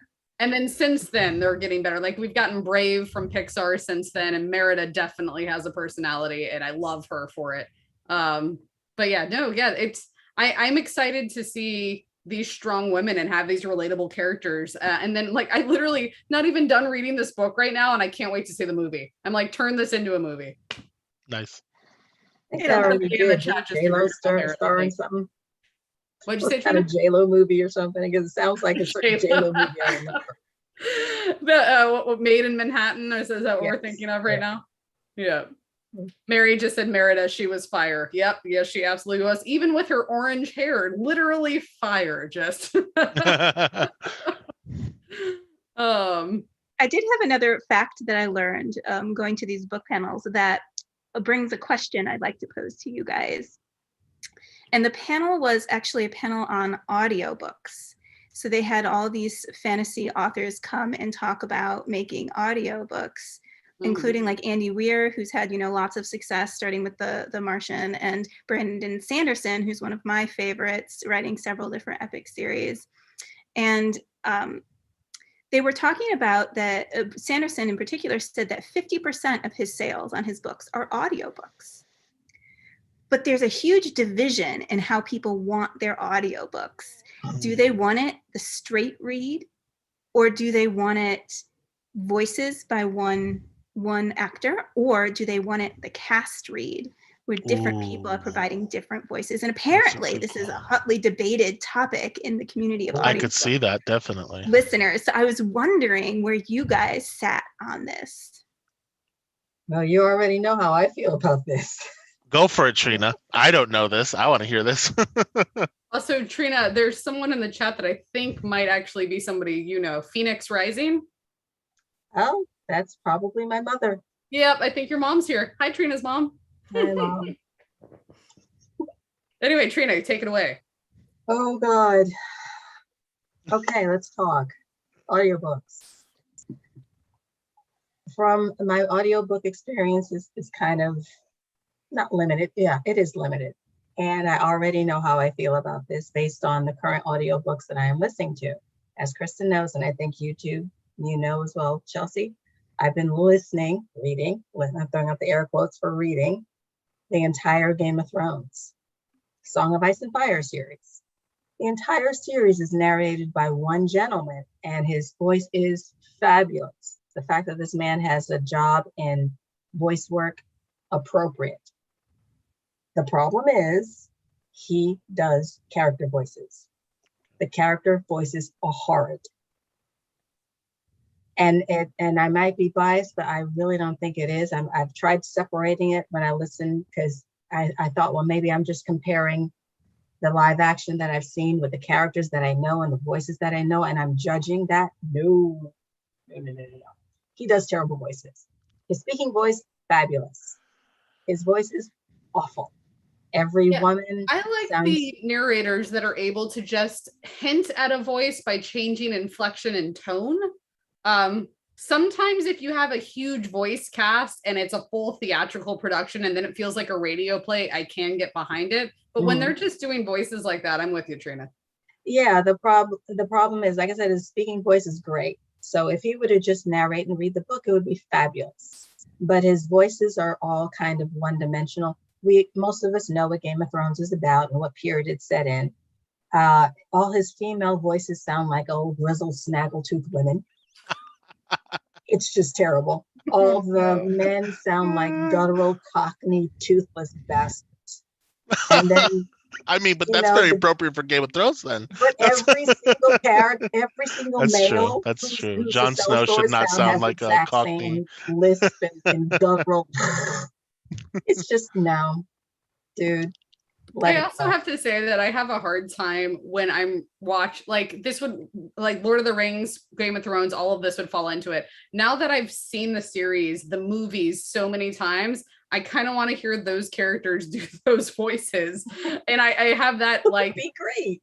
Right? I was just like, if you could get Jacob to be Grey Worm and Kit to be Jon Snow and stuff like that, that might be interesting to me. I was like, otherwise, I just want the one narrator, and let me imagine the voice the way I want.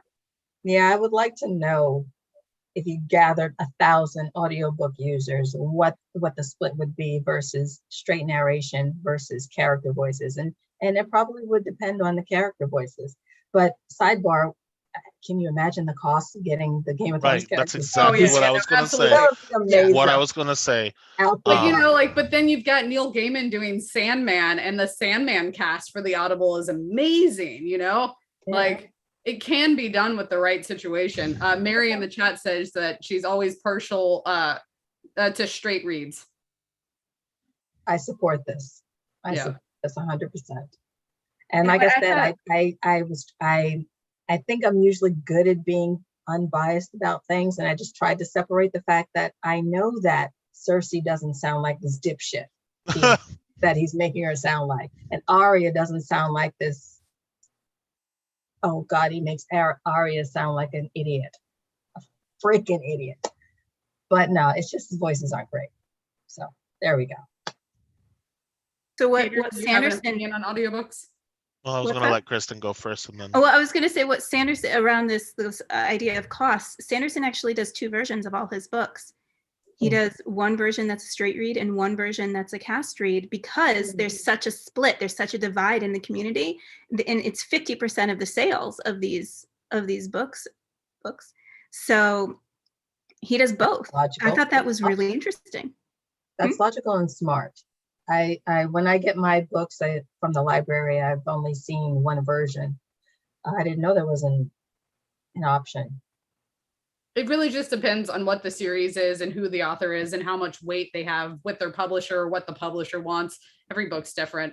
I was like, I definitely have like a couple of narrators that I prefer. And if they are reading a book, I might be more likely to go get that book. I might not have been interested in the book before. But then there's also things where I'm like, I want to read it myself.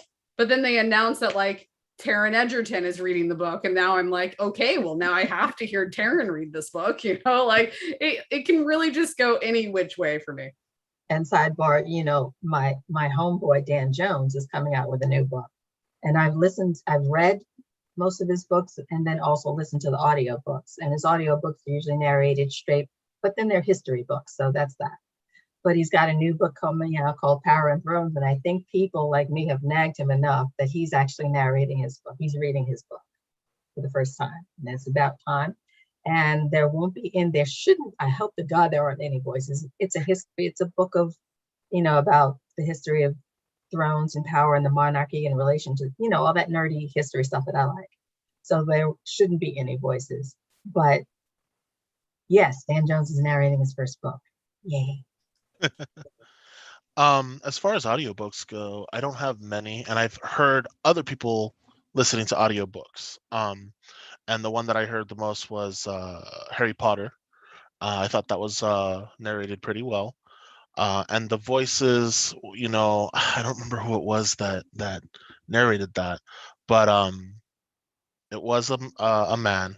And when he did like Hermione and stuff like that, it didn't sound goofy, and I respect that, because I don't need a guy with a deep voice trying to do Hermione. It actually takes me away, because when I'm reading a book, I'm listening to my voice narrate anyways. But You know what I mean? is that because you also know Hermione's voice from the movie? Could be.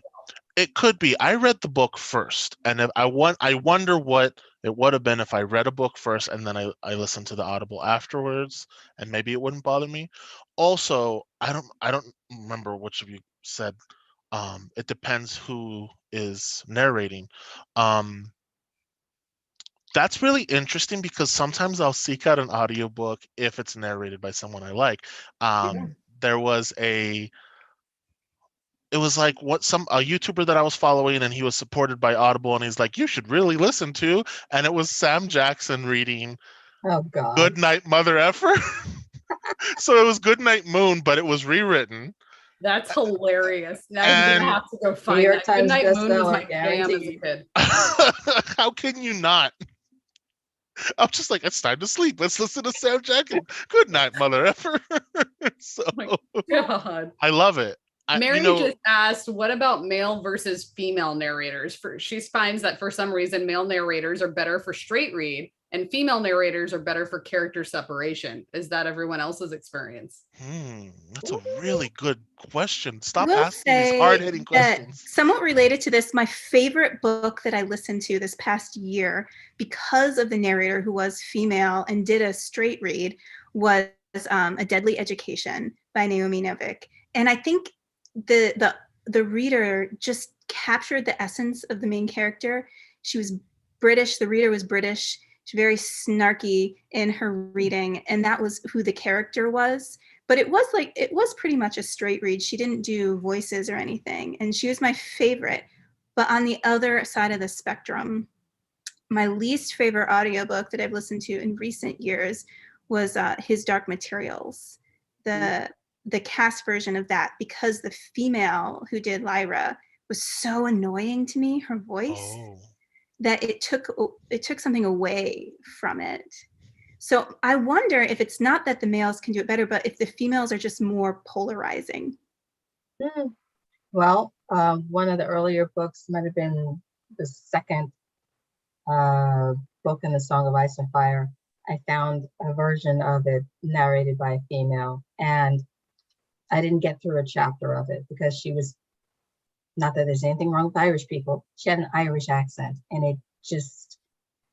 it made the listening weird and difficult. I don't know, and I just stopped it, and I said, no. I can see that. It would be like putting a thick Scottish accent or something onto it too. Yeah, and it's not, and because the guy who narrates the other books, he's English, but he very much does tone down his accent, unless he's doing a character, and he sounds awful. But yeah, there is something to less is more when it comes to being an audiobook narrator and learning how to take your natural voice and adjust it so that it's more soothing and mellow and neutral for the reader. It just reminds me of being in the classroom when your teacher read to you in front of the class, and I was like, I loved listening to my teacher, but I also think they learned how to keep the attention of the class and it's about, like you said, Mhm. you set the tone, you set the energy level and stuff like that, and it's kind of a similar feeling. I feel like we're hosting our own Comic-Con right now about Oh. audiobooks. Thank you for coming to We're our just having panel. a seminar about audiobooks. Hey, it's appropriate. It's not like they had a lot Oh. of panels anyways. At least nobody was watching those panels. But yeah, we have been live for like an hour and a half, so I feel like we could start making our way towards wrapping things up a little bit. I do want to talk about another panel that I saw today, Mickey and Minnie's Runaway Railway, which is a panel that is about an attraction at Walt Disney World that will be coming to Disneyland in 2023. I was excited for this panel because it was filled with Imagineers, and they were just talking about how they took Mickey and Minnie shorts, the modern day Mickey and Minnie, not the ones that we remember as kids, and adapting those shorts into a ride. And that they actually brought some of the actual animators to become ride Imagineers so that like the animation could be held up within this ride as you experience it. But as So you the move ride through tells a your ride story. vehicle, Yeah. the ride does tell a story, but as your ride vehicle moves, like you now have a 360 world that you have to build around you. It's not 2D like in those shorts. And it was very fun. And I felt like, and this is for my Disney geeks that are out there, I felt like I was in a D23 panel presentation. And if you've ever been to a D23 expo, know what I mean. And this is really exciting. And that was really well done. And what was really amazing is that there was almost no need for the moderator because the Imagineers just kept asking each other questions. They were geeking out with each other the entire time. That's awesome. And it was I love really that, though. enjoyable. In this, you mentioned the Toys That Made Us from Brian Volk West. So I wanted to mention this to you. Is that speaking of Imagineers, there's a new series on Disney Plus called Behind the Attraction, which honestly, I think might be more exciting than Comic-Con at home. But it is a series from Brian Volk West, who made the Toys That Made Us, the Holidays That Made Us. He's also the guy behind Down to Earth with Zac Efron, a docuseries I really love. He's great with docuseries. And this is all sitting down with Imagineers to really dive into the various attractions at Disney parks. They are not roller coasters when you're talking about Disney. In case people did not know that, they are attractions. It's not shows and roller coasters, it's attractions. So like they dive into Space Mountain, but it's not just how did Space Mountain come to be? And this is, we created it and then it launched at Disneyland and we brought it to the other parks. The end. No, it literally goes, we had this concept, we couldn't figure out how to do it. It actually launched in Disney World first, and then that worked so well, we adapted and adjusted it to Disneyland, but here's how we changed it. And I don't think a lot of people realize that these rides are different in every place that a theme park exists. And then we went to open Euro Disney, which is now Disneyland Paris.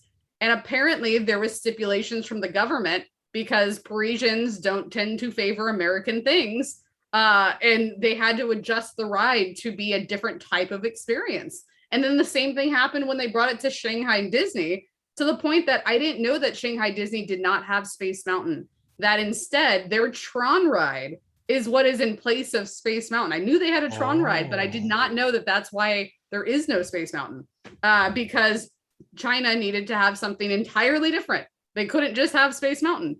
And the stories and the actual reasons behind these things and stuff get really into detail, and you get to see full evolutions of attractions. So if you're into those kind of like nerdy behind the scenes things, I just wanted to put that out there to everyone. Watch Behind the Attraction, all episodes now streaming on Disney Plus. Good Yeah, plug. It's like, Kelsey, are you done with that ad now? How much did you make for that one? I'm just kidding.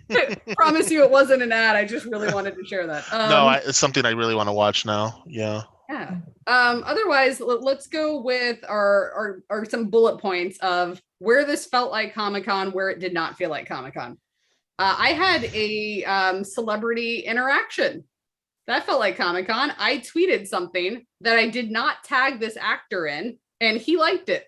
So he was looking for people talking about the panel. Josh Gad Nice. from Frozen and all those things liked a tweet that I put out about Central Park, and I was very tickled by that. So that felt like a Comic-Con Your moment. new favorite actor, by the way. Yes, my new Yes. favorite actor. What about everyone else? What's something that felt like Comic-Con or did not feel like Comic-Con? I mean, since I just focused on shopping, and you know me, I'm still this is the second year we've done this and this way, as in not being there and just Yes. from a At home, computer screen. virtual Comic-Con. You know, I can't really speak from any form of experience except for the fact of like I like looking for exclusive stuff. I want to find stuff that I know if I don't get it now, it'll disappear. So when I do have it, I'm like, look what I got. You know, that sort Well, of as stuff. Comic-Con veterans, let us all assure you that there's way more exclusives when you're actually at Comic-Con, but your chance of getting them is less likely. Well, okay. So I should have taken more advantage, is what you're saying. Pretty much. Trina, Kristen, you got one to add? Go, Kristen. Well, I can say that I guess typical of Comic-Con, I did learn a lot. I did discover some new TV shows. I did have some questions that I posed, to you guys that came about. That happens every year. That was great. I will say the almost like Comic-Con thing happened today with the Army of Thieves panel. I don't know if any of you watched this. I did not. I'm not a big fan of that series in general, but it's Zack Snyder, and I know a lot of people love the Army of Darkness stuff. So the thing that happened with the Army of Thieves panel is there's actually an Army of Thieves activation that is happening at a town near you. And they're taking it sort of on tour, this Viva Las Vegas virtual reality experience. Oh, a thing that's coming. Okay. A thing that's coming. It's actually in LA. You could sign up for it. At least there were still available spots when I checked earlier. It's a taco truck that has some mention in the series, and you go in and you fight, I guess, the zombies in this VR realm, and they're taking it on tour. So it's hitting up different towns across the country, and they're encouraging you to come out. And I thought that was kind of nice, because that's one thing I miss the most from doing this at home is the activation. So I was pleased that someone put some effort into that and actually maybe made it better in a lot of ways, and that people in more places other than San Diego can experience it. Totally. I will say something that did not feel like Comic-Con, but I was pleasantly surprised by, was that Comic-Con Sundays usually suck.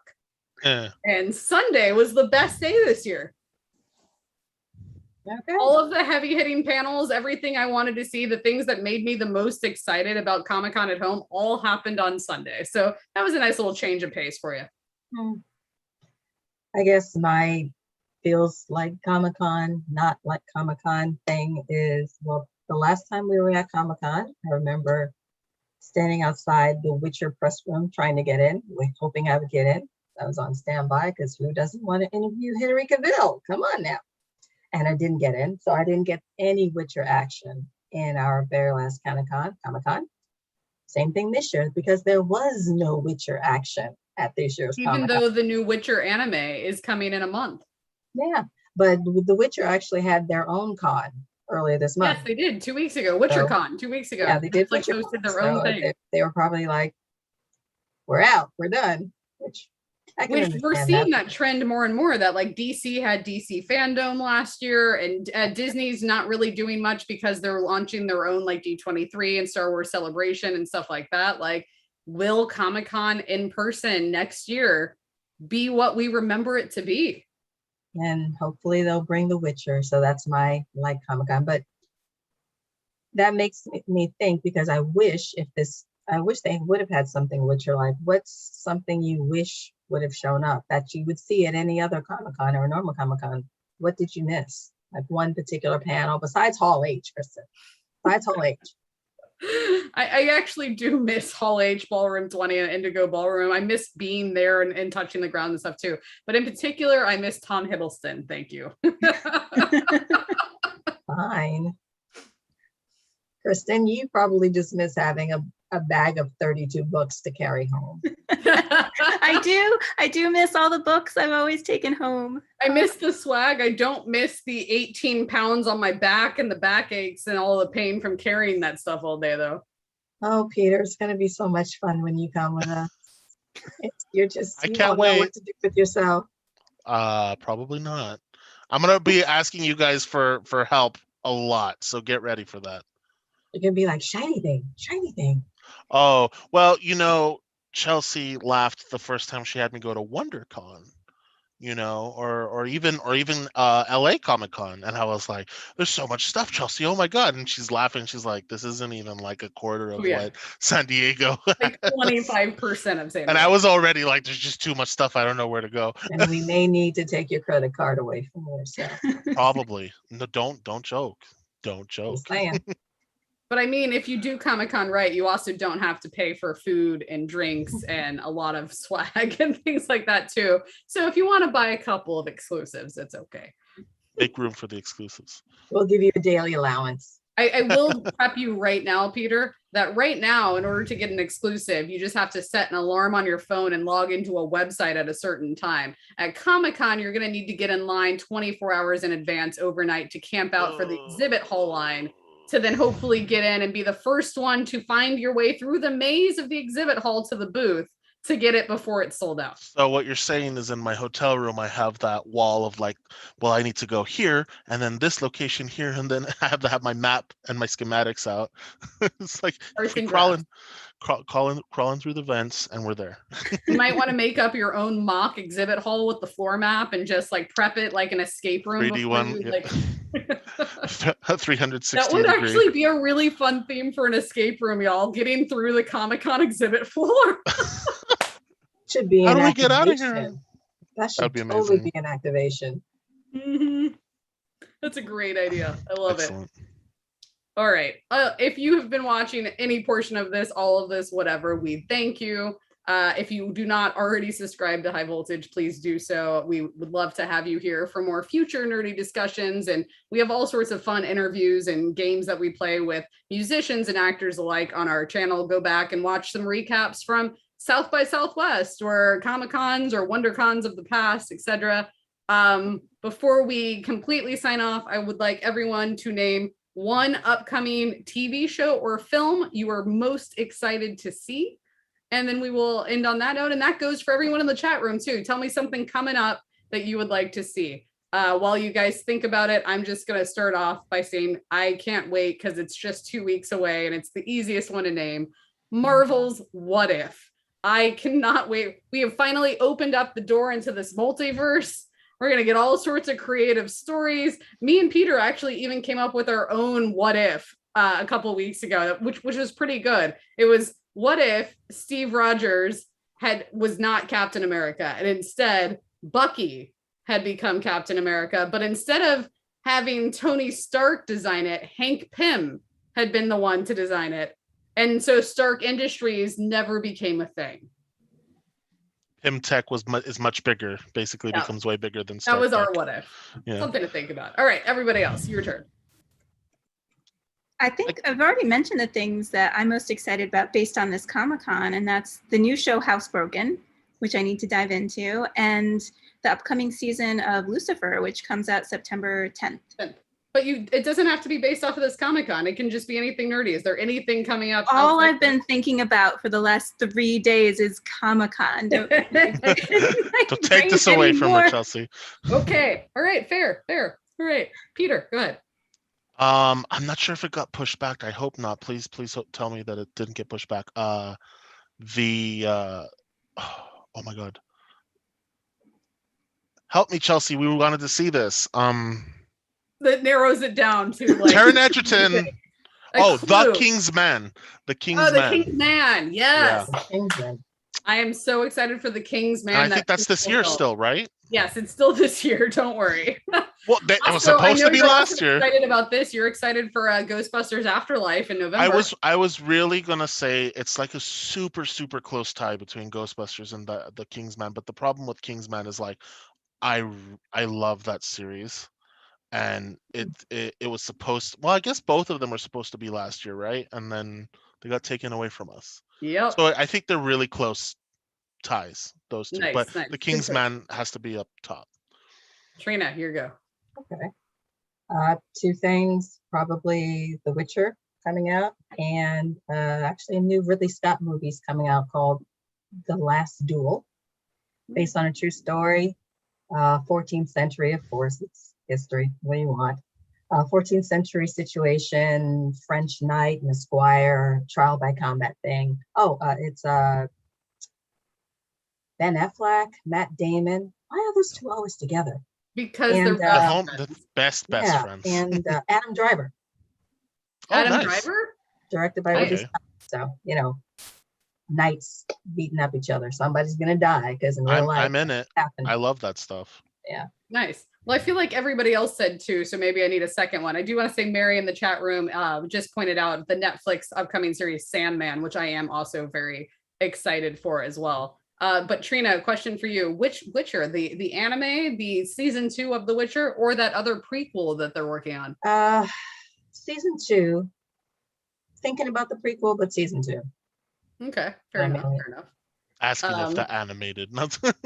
What are you talking about? I'm just going to be completely lazy in my second choice and say that I'm actually kind of really excited to see Eternals now. I feel like we're going to be surprised by it. Marvel's Eternals in November. Maybe I'm building myself up for more disappointment, which I really don't have much expectation for this film whatsoever. And I'm very confused by putting the Stark brothers into it because all I'm going to see is Jon Stark and Robb Stark. That's still not a problem. Because at least you could say, hey, look, they have real Starks in this. No, Angelina Jolie. Selma Hayek is an issue, yes. Take me away from, I don't know why, but those two more than anything take me away from this. The It's MCU, just like, yeah. I know they're big names. I really do. It's not working for me. It really isn't. But I'm still going to give it a chance. I'm going to go in with an open mind and an open heart because I'm an MCU fan. But what was that Marvel TV show that was so terrible? The TV show? Oh, Inhumans. Inhumans. Oh, it yeah, tanked, right? It can't be any worse than that. Okay. That's all. Don't curse it. Don't curse it. When they announced it at Hall H, I was like, well, this has to be better than Inhumans. And then that first like trailer and footage that came out, I was like, this looks like Inhumans. Like I got really scared. But since then it's been updated. So fingers crossed. Also, we should acknowledge that Inhumans is not officially part of the MCU for anybody that's like, what? I need to go watch this show. No, you don't. You don't. No, you don't. No, you don't. Ramsey, who was it? It was Ramsey Snow that was in that one. Yeah. So it's going to be one of those situations, huh? Yeah, exactly. You're going to have Sean Bean and he's going to die in the first 5 minutes of the movie. Sean Bean has not been in the MCU yet. He needs to be added. He needs to be, but like, don't kill him, please. He'll be a variant of Tony Stark and he'll die. And I'll be like, oh, come on. Oh my God. I have to acknowledge that in the What If series, it's like technically T'Challa, Chadwick Boseman's last performance that we're ever having. And I'm really excited, but very nervous as well. So yes. All right. They didn't talk about Black Panther 2, which is, it's so, again, Marvel is not there at all. Marvel has no presence. Yeah. So and Marvel figured out that they can do everything on their own and everyone will find out about it because we're all that buried. Chelsea, just wait for your email for MarvelCon and then we'll probably be back here. MarvelCon. Woo, sign me up. I'm right there. Multiverse Con. Yeah. Oh my God. Could you imagine if they had a MarvelCon? It would have a turnout like San Diego Comic-Con. Yeah, absolutely. But the camping out for those panels would be way worse than anything we've ever seen. Marvel fans are ravenous. Yeah. Worse than your best Harry Potter Supernatural combined. Oh, yeah. Yeah. Or that 14-hour Game of Thrones camp out I did in the prime of Game of Thrones. But what about the Twilight camp outs? Oh, yeah. The Twilight ones. Those were intense. Yeah. Can't relate. I don't like Twilight. Well, guys, we did it. We survived another Comic-Con, this time at home again. Hopefully we will be back in person next year. Thank you all so much for watching, for supporting High Voltage, for nerding out with us and all those good things. We will talk to you guys soon.